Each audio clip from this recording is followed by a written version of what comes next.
Pierre Poilievre weighs in on Justin Trudeau's use of the Emergencies Act to crush a protest. This as many protests are popping up around Canada, seemingly in support of Hamas.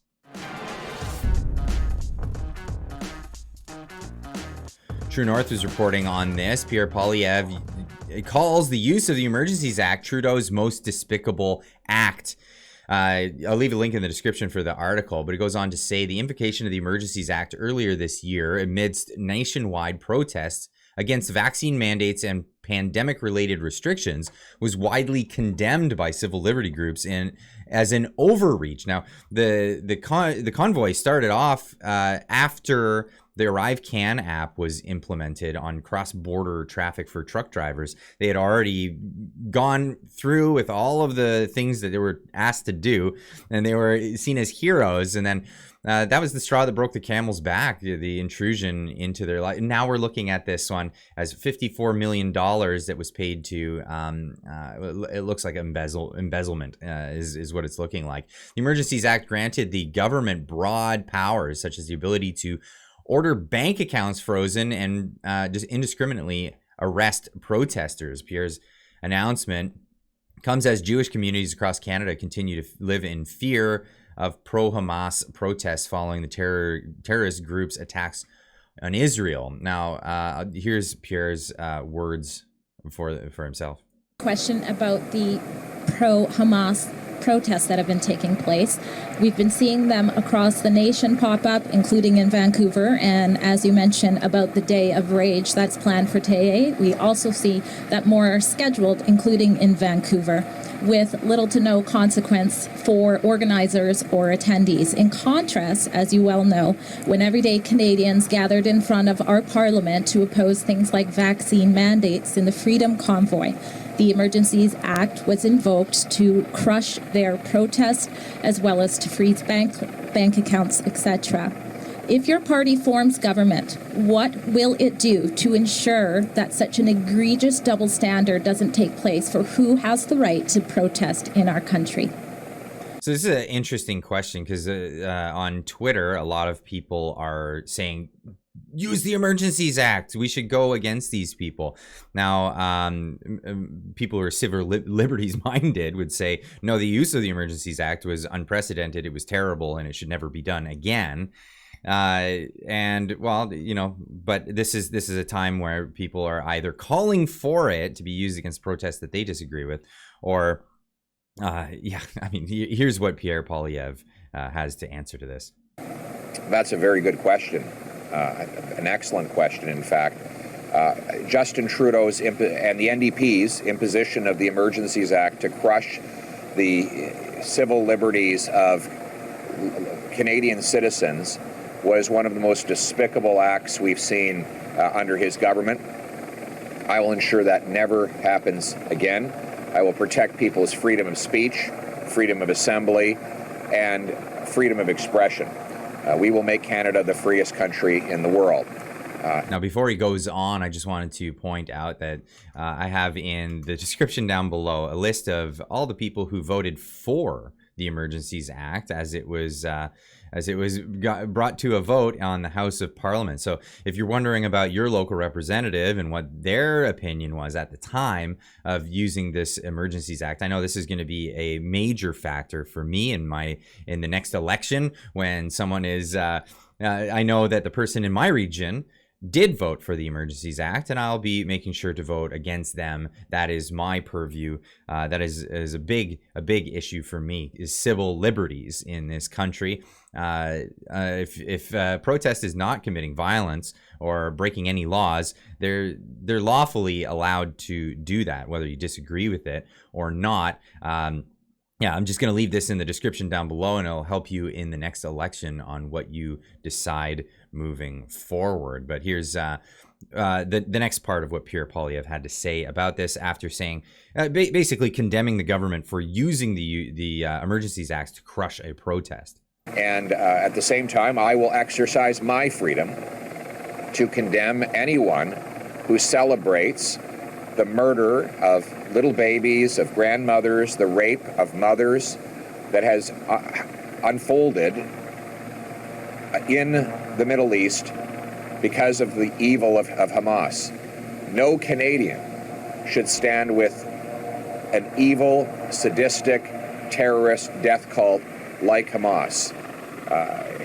People are free to have their own opinions, but I'm free to condemn those opinions as a citizen myself. And we also know that under the law, Hamas is a terrorist enterprise. It's criminal to provide material support to Hamas. So I want to make sure the police enforce the law by investigating and charging anyone who provides money, organization, or other support to help Hamas carry out terrorist attacks against civilians or anyone else. Now, this comes as these protests have been popping up around Canada. Here's an instance where these men came with, I'm assuming they're Taliban flags, because Post Millennial is writing about this. Now, these protesters came out to condemn these men and said, "Get out of here! You're soiling what it is that they're standing up against." But many people online are saying, you know, why don't you use the Emergencies Act against this? Again, more of these protests have been popping up around Canada. And again, saying some pretty awful things in that. Now, if they're committing crimes, I think the law enforcement should, you know, go after them for the crimes that they commit. The use of the Emergencies Act, you know, this was... I don't really think that the government under Trudeau wants to use the Emergencies Act. This seems to be a very divisive issue. He's quite happy with divisive issues. The Emergencies Act was to crush a protest that was largely bringing Canadians together against the government, not dividing Canadians up in groups like this. Now, going back to the time of the the time of the Freedom Convoy, a lot of people saying that it was a violent group and all this stuff. This is an account that, you know, one more account of people who are local to the area and their opinion on what was going on at the time.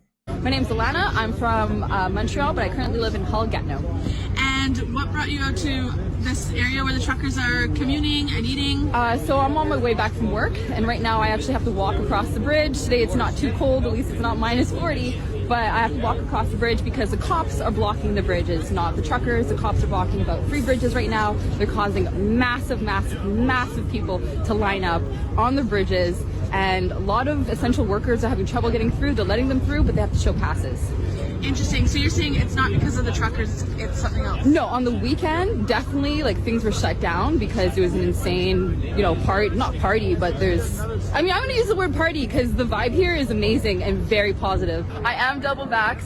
I don't want a 3rd booster. I don't want the booster. If I get it, it's going to be against my will, essentially.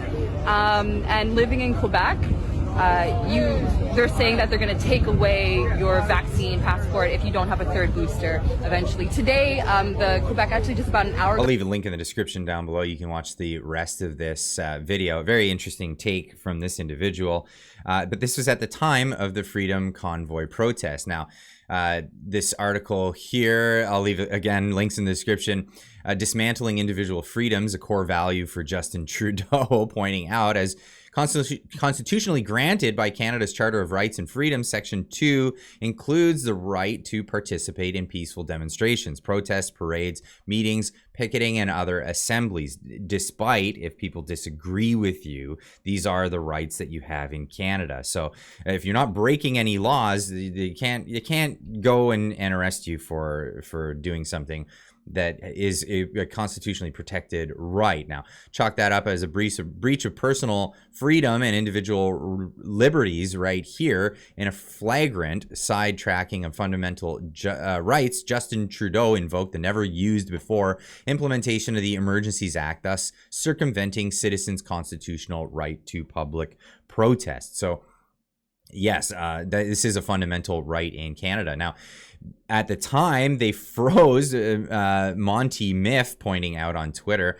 and they froze donors of over $2,000 after the convoy was declared an illegal operation. 200 of them, many are Many are unfrozen. Click the pic to see the story. The story here is from CBC. Most bank accounts frozen under the Emergencies Act are being released, committee hears. Now, at the time, they were told that, as soon as they're done protesting, if they're out of the protest and no longer participating in the protest, that their accounts would be unfrozen. Now, that was not the case. Not the case at all. And according to Tom Marazzo in his new book, it was some time before his accounts were unfrozen. He, put him in a very, very tough spot, financial,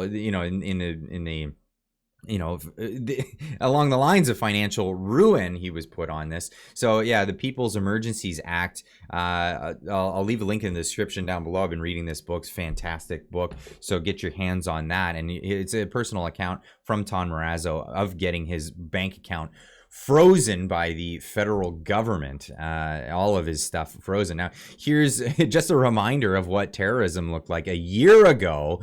This was the Freedom Convoy, obviously, and it was a party atmosphere. Now, this is daytime when, on a weekday, and then on the weekends, it got really, really busy down there because people all filed down there to go check out what was going on at the time.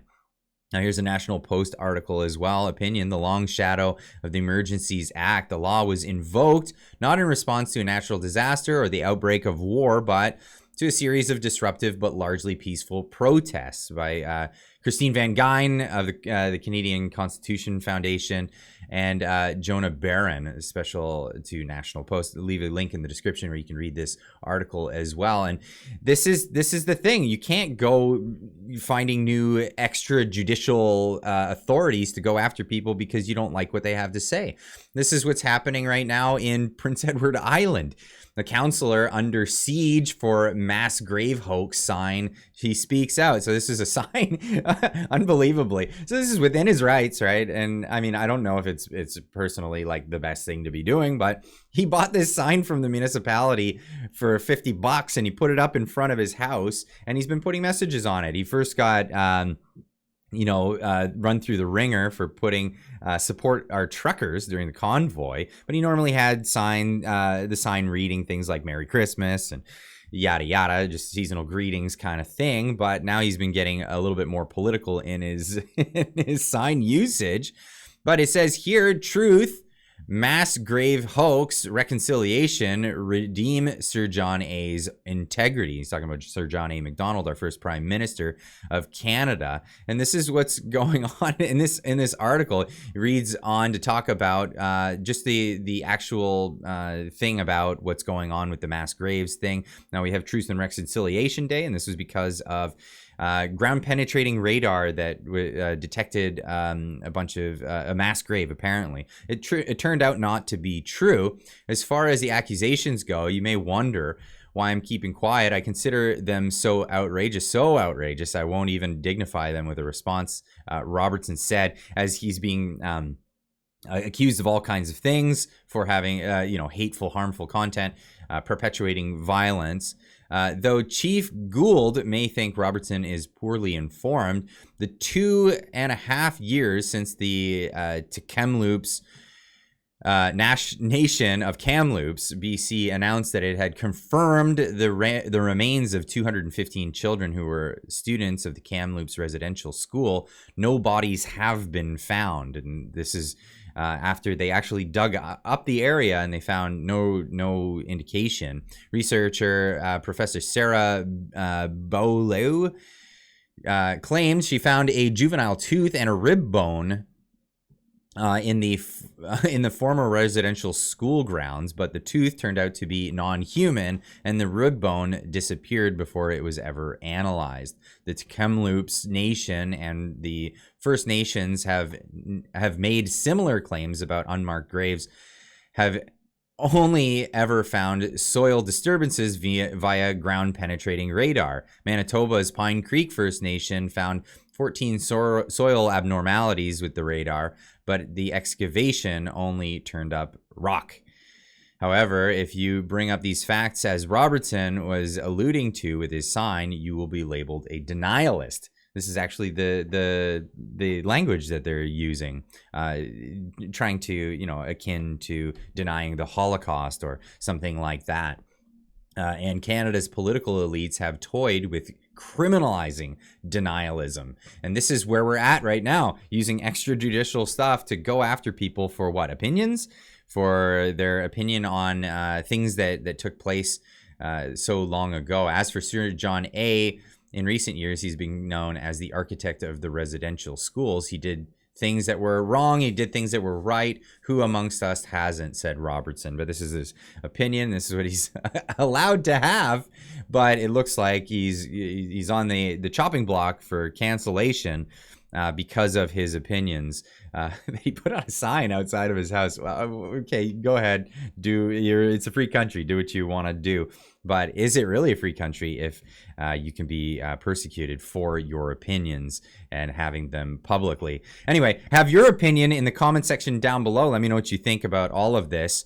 What do you think about these protests that are popping up around Canada? I think they're very distasteful, considering the events of recent. But then again, there's also the response to that and what's happening over there. It's a big nuanced thing. I'm not getting into it, but you know, people do have a right to protest if they're not breaking the law.